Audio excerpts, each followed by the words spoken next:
because I learned something new. Because, we always talked about defense in depth was the latest buzzword, and now it's, trust but verify, zero trust. That becomes almost the new default in this deepfake world. So Correct. I think it's very useful. I see Kiran, who's one of our top speakers. We're going to hear much more about what they're doing, but apropos to your comments, when so many organizations, we're going to hear from Kiran. Kiran, I know Microsoft invested like bazillions in OpenAI, and we just heard this morning, or maybe it was yesterday, that Amazon made a comparable 9-10 figure investment, whatever. And what is it, Anthropic? Am I pronouncing that correctly, or I forget, Kiran? Yes, I believe so. Yeah. Yeah. So, big plays here, but you really need to look at this and be careful about how everything is being structured and understand the capabilities that AWS offers and Microsoft and others. But then you really often need, and we've seen that a lot with people like Mark, a trusted, almost independent advisor. For those of you who may not use YPro, but may have other advisors, to have someone who doesn't have any vested interest and just can take a fresh perspective on your environment and look at this and bring to bear all the expertise that they offer to figure out what's appropriate. Because the analogy is, remember like when Kiran was just, a minor cloud architect, now he's a big mucky muck at AWS and all these kind of things, and the biggest concern was people spinning up virtual machines in the cloud without any oversight from a cost control. And suddenly you get these huge bills because there was no management of just setting up AWS because it's so powerful. And now what you're seeing is, in a similar game-changing technology, generative AI is going to open up the floodgates, but how you manage that, how you understand the different technologies, how Gen AI might work. If you use if you remember the demo from Microsoft, they're talking about Epic, EMR systems, and there's other things like, there's GE Healthcare. Everyone's got their own EMR systems. There's so many different complexities. Just be careful about appreciating all the great things that Kiran's going to talk about, but be careful and make sure you've got trusted experts who have lots of, for lack of a better term, Mark, you can correct me, tribal knowledge about what's going on to ensure you're done safely. Anyhow, I'm going to get off my soapbox. Really excited to Kiran, as you said, he's really one of the top technical experts within AWS who can also relate this to real life implementation scenarios. So his slide's pretty much self-explanatory. So I'm going to turn off my video, and this should be a great way to finish out the program. Awesome. Thank you, everyone, and good afternoon. And hope you're having good sessions today. Also thank you, Angelbeat, for having me here to speak about AWS and how we are helping our healthcare and life sciences customers to innovate new solutions based off of generative AI. Again, my name is Kiran Kupa. I'm a principal solutions architect with AWS, and I would like to spend about the next 25-30 minutes to talk about Gen AI and also dive into some of the specific use cases that we come across in the healthcare life sciences industry. With that being said, again, as Ron was mentioning earlier, yes, we did invest about $4 billion in a strategic partnership with Anthropic AI. And that is a really good time to talk about a lot of other details in terms of how we are collaborating with our partners to essentially enable AI services within the AWS ecosystem. So what we're going to do is we'll start with a quick overview of generative AI, and we will also look at how life sciences customers are using Gen AI for some groundbreaking innovation. And similarly, we will look at some of the healthcare customers and their use cases as well. And finally, we will see how AWS services are essentially helping accelerate these use cases, and what tools do you have in the toolbox with AWS that can essentially help you solve some of these very interesting use cases that are out there, which were very difficult to answer before. With that being said, quickly jumping on, again, generative AI has been a buzzword and has taken everybody by storm in the last 1 year or so.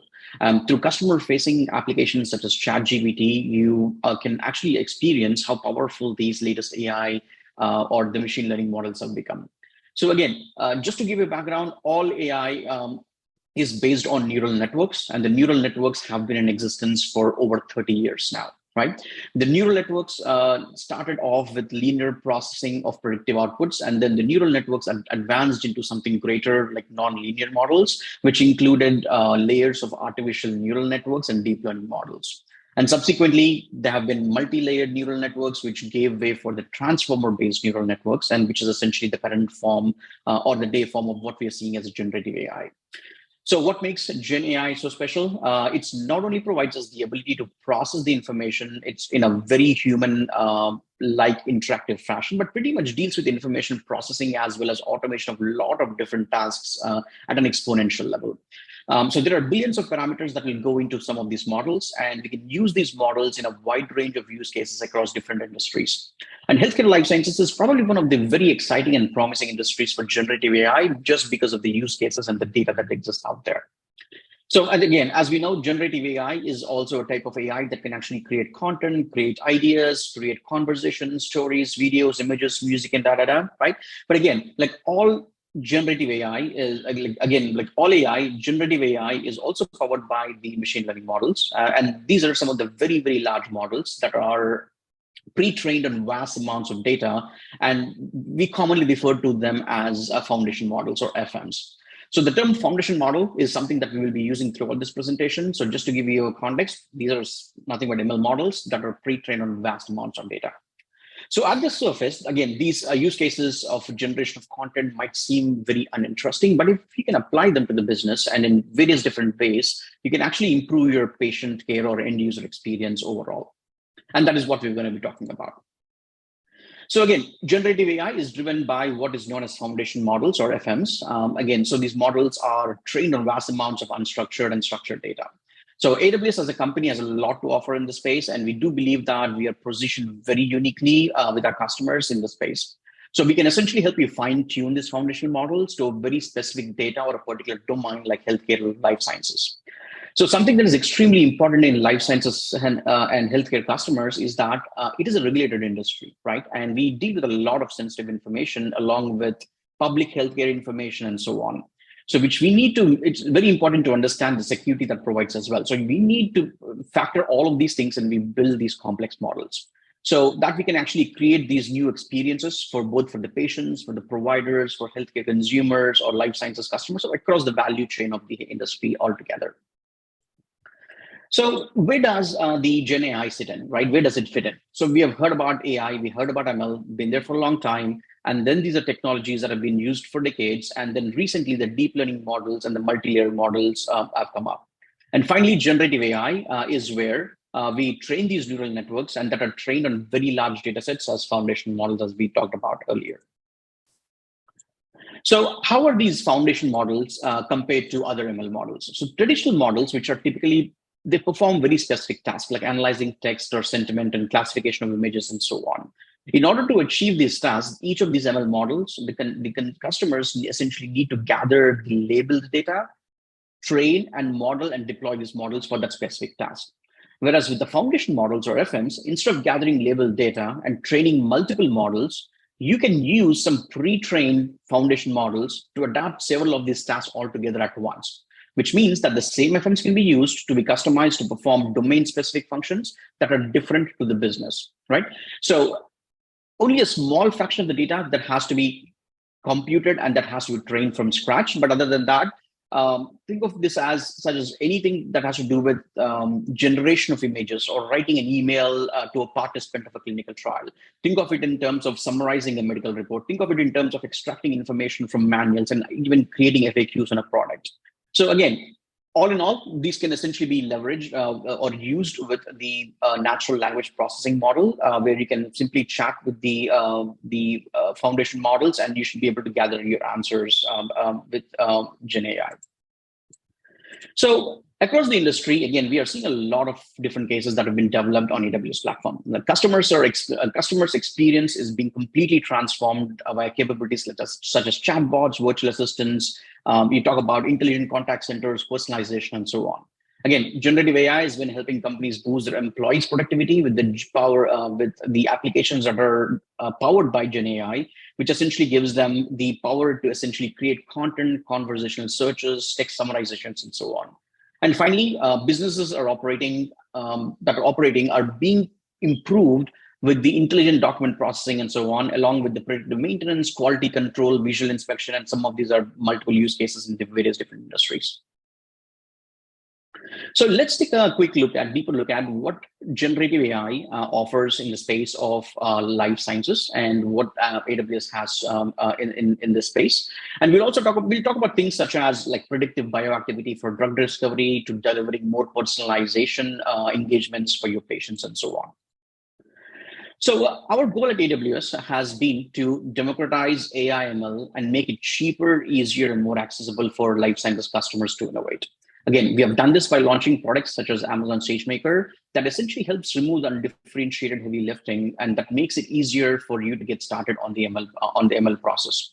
So what that means is you do not have to worry about managing and maintaining the underlying infrastructure and consume these services as you go. Again, since then, we have seen a rapid acceleration in the adoption of ML processes with our life sciences organizations such as like Pfizer, Gilead, Roche, Novartis, and Johnson & Johnson, who are all AWS customers at this point. Talking about, as a matter of fact, 9 of the top 10 global pharma companies leverage AWS for machine learning and analytics, right? And along with that, there are over 100,000 organizations, I believe, that are running AI workloads on AWS today. So again, we are taking the same approach to generative AI as we always do within Amazon. We work backwards from our customer needs, and we try to essentially make it easier for the customers, more cost effective, and get faster to essentially experiment with the Gen AI solutions. So let's quickly talk about what it looks for the life sciences customers in general. So the potential of generative AI in the life sciences is fairly vast, like spanning across the value chain of healthcare life sciences, right?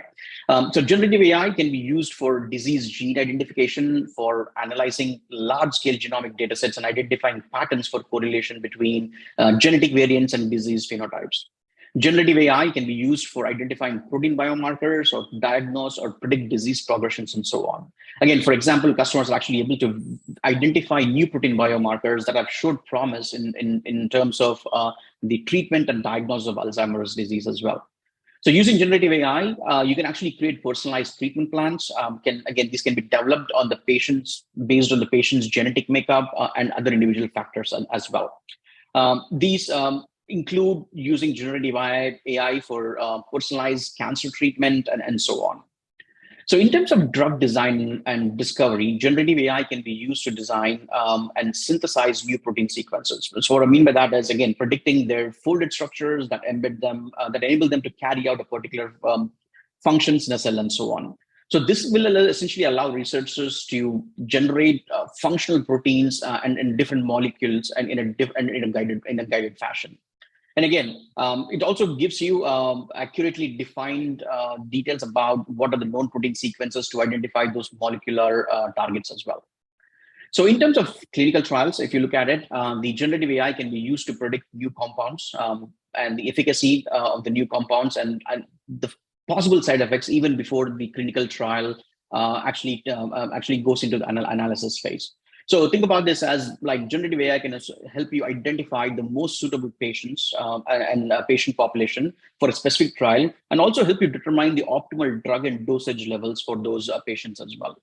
So think of it as it can help you automate and personalize and essentially help you with the informed consent process based on individual selected for the trials. In terms of, generative AI can also improve the medical manufacturing efficiency. So think about it in terms of any kind of historical data that is available out there. These models can be used to essentially leverage the existing data and think of in terms of the information that is available out there, which includes like machine usage, machine logs, maintenance logs, and various other factors that can actually affect your drug trials. That could be temperature, vibration, operation hour, and so on.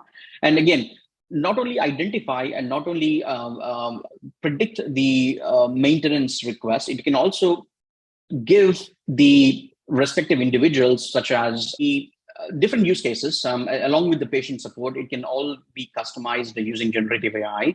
And by analyzing the patient data and identifying patterns related to genetics, lifestyle, the environment, and so on, doctors are able to actually proactively predict the patient's risk profile and help you with the details, and also use that to generate content and essentially communicate that content to the end users, so that in a way that the patients can actually understand.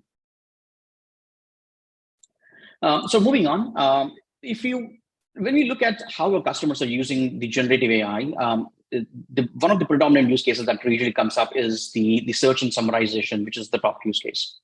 So again, helping customers reduce time to insights and quickly find the right data that they need. In an example here, researchers are engaging with a chatbot, and again, essentially help you enable or to correlate and pull the private internal scientific and health information that is stored in Amazon Health Lake. So if you don't know what Amazon Health Lake is a HIPAA compliant or HIPAA eligible service for clinical data ingestion, storage, analysis, and also essentially adheres with the healthcare interoperability specifications as well. So what's happening in here is, in this particular chat, the customer is actually able to understand ask questions to the specific about the specific drug and actually gather information. And these answers can actually be validated as well. So making sure that the model is not hallucinating, or we can even check back upon it with an audit trail of information of where the information is coming from. So it's not only able to identify the information, but also provides you with the confidence score and also the traceability of where the information is coming from as well. So here is another example. Our customers are also developing like conversational chatbots that make it easier for researchers to easily retrieve the right information and answers to those questions. So let me quickly play this video here, and I can explain to you what's going on in the background. So this is an example of how chatbot built on AWS can be implemented for clinical trials. The user is able to engage in a conversational manner with the questions, building on top of the previous responses, right? Allowing the researchers to actually dig deeper into a specific area. This is a chatbot that is running on AWS and allowing users to go deeper into a very particular medical condition. Again, trying to understand what is the criteria for participating in trials. And essentially it summarizes the answer for the end user. And also going further, it can actually help draft an email, which is creating content to the trial participant with the details of what are the participating criteria is going to look like. And we'll see that response of the email response that gets generated that can be sent to the participants of the clinical trial.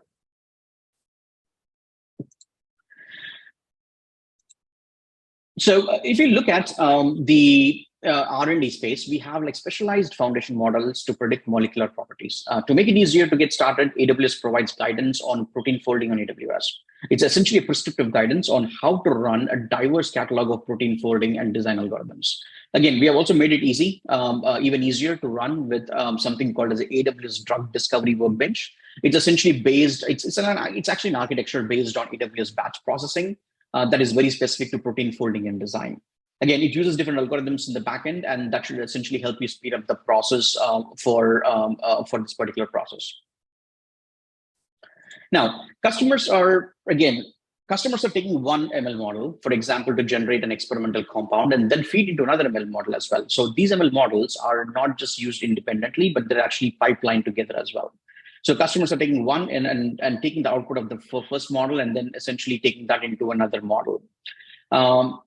For example, to generate an experimental compound and then feed into another ML model to identify the target sequence and then feed that to another model to see why the docking sites may have been and see how it actually helps with how it may react with different proteins and so on. So these pipelines enable you to perform some really, really complex tasks. So customers are combining these open source protein analysis modules we have published into scalable, secure drug discovery pipelines as well. So think of it as a multi-layer ML model pipelines. Now, again, this is just the beginning. The promise of generative AI is essentially to help transform everything from research and discovery to commercialization. So we continue to invest in these technologies along with our partners to make generative AI more accessible, cost-effective, and secure to customize for all of the life sciences customers. Now let's take a look at what we have to offer in the space of healthcare. So AWS is again long believed in the share and shared this with our customers as well about the excitement about the power of AI ML to transform the patient outcomes. So we're very similar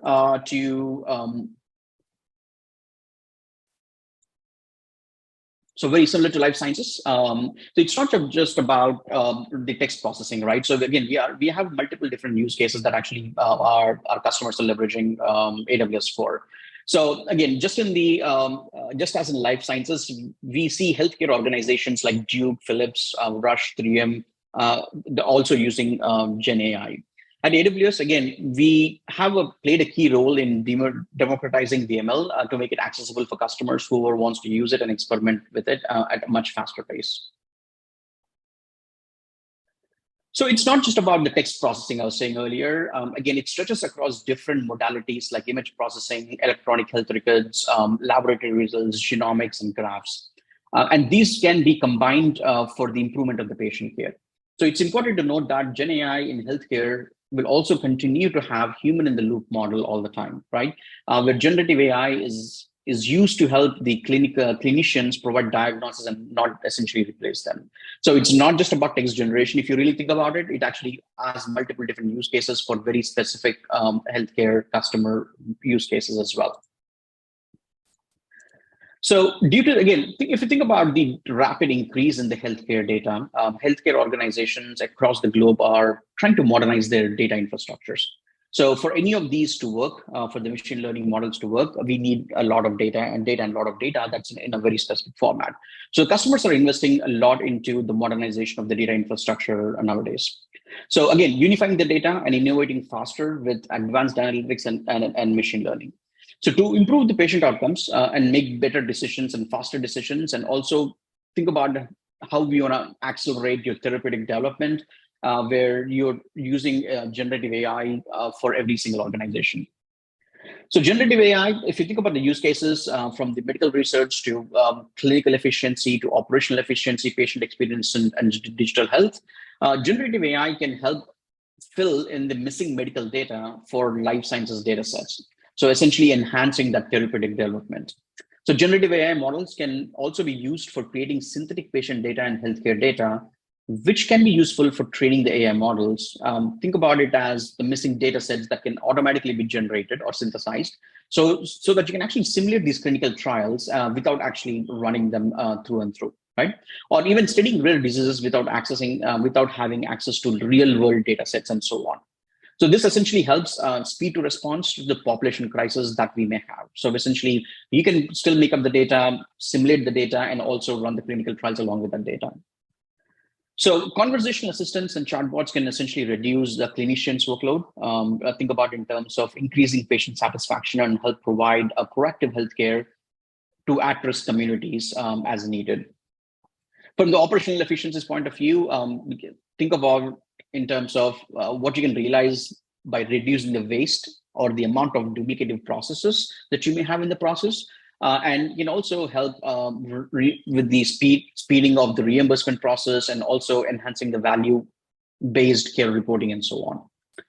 So generative AI can help identify rare diseases, provide recommendations for treatment, and speedy diagnosis as well, as we have seen in some of the presentations today, very similar to that.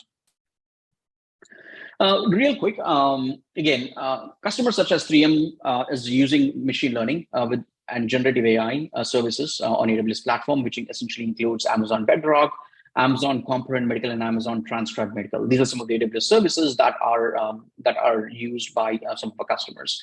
So I know we have a little less time today, so I'm just going to quickly jump into some of the tool set that is probably kind of important in terms of talking about what we offer in terms of generative AI. So let's quickly talk about some of the services, right? So again, customers have asked us, how can they quickly take advantage of what's out there today and what's likely to come out? And again, start using the FM models or foundation models and generative AI within the businesses and organizations to drive whatever the new productivity and transformation that they want to offer, right? So again, they've also told us that there are a bunch of things that actually are causing hindrance, and we can quickly summarize some of those in here.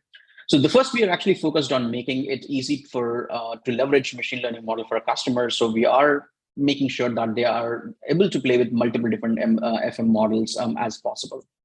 So talking about that, again, Amazon Bedrock is a recently announced new service from AWS, which essentially is a new managed service, which is completely API driven and can make use of different FM models, not just from Amazon, but also from third-party partners such as AI21 Labs, Anthropic, and Stability AI. So if you look at the Bedrock customers, customers can choose from different cutting edge FM models that are available out there today, right? Amazon Titan is Amazon's native FM model that essentially provides you with different features such as text summarization, classification, open-ended Q&A, and so on. And very similarly, we also work with the partner FM models like Jurassic 2, Cloud, and Stable Diffusion from different other partners. So Amazon Titan, just to double click on the Amazon Titan, is its own, it's Amazon's own foundation model. And you can actually do things like text generation, enhance the searchability, and also provide recommendations and so on. So again, there's a lot of documentation that's available out there if you want to experiment with Amazon Titan. So we also been investing in the most price performant infrastructure for machine learning so that you can actually really scale your FMs. So we've been investing into things such as, again, there's a purpose-built accelerators for generative AI. And if you're looking to train your models from scratch and build with these billions of parameters, it is important to have high performance and low cost hardware. So our AWS Terranium and AWS Inferentia chips offer the lowest cost for training models and running inference in the cloud. So this ability to maximize the performance and control cost by choosing the optimal model, ML model and ML infrastructure is why AWS is essentially helping startups like AI21 Labs and Grammarly, Hugging Face, and Runway, and other ones on the platform. So to quickly conclude, again, if you're looking at from the developer experience point of view, Amazon Code Whisperer is a service that was announced recently. It's available for users, and it's also available for business users for a professional tier that includes administrative features such as single sign-on, and so on. So the Code Whisperer is essentially a service that can essentially help your developers generate code much quickly and much faster. So all you have to do is give a few lines of information of what you want to develop, and Code Whisperer essentially generates that particular code for the programmer.